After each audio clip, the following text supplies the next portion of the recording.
Okay, this final tool I'm introducing you to is really straightforward, but it could pay off huge dividends if you go ahead and get it set up as quickly as possible. And what it is, it's called Google Alerts. All you have to do to find it, if you will just do google.com/alerts.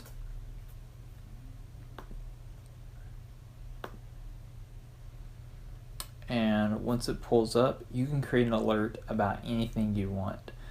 The few things I recommend you starting with is your first and last name, and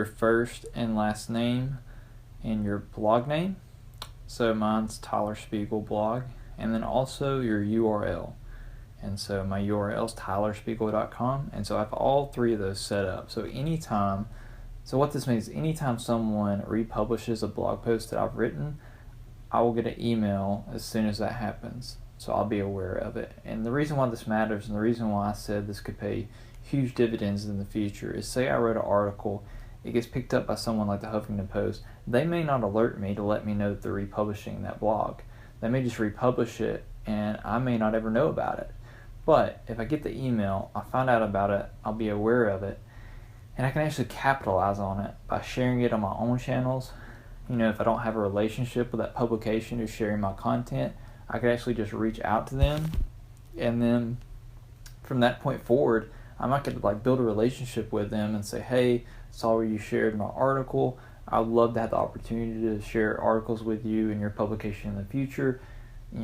So let's work this out to where I can start maybe blogging, be a contributor for this platform. And you can build bridges in places that you otherwise wouldn't have even known about.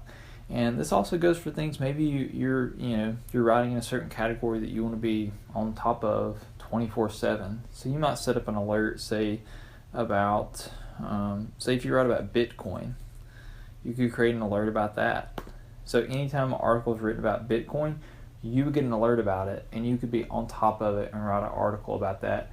And so I recommend you get this set up just as soon as you can, because the sooner you get this started, the more aware you'll be and the more opportunities you can take advantage of. I hope you've enjoyed this course. I hope these tools have been helpful, and I hope you'll take advantage of them.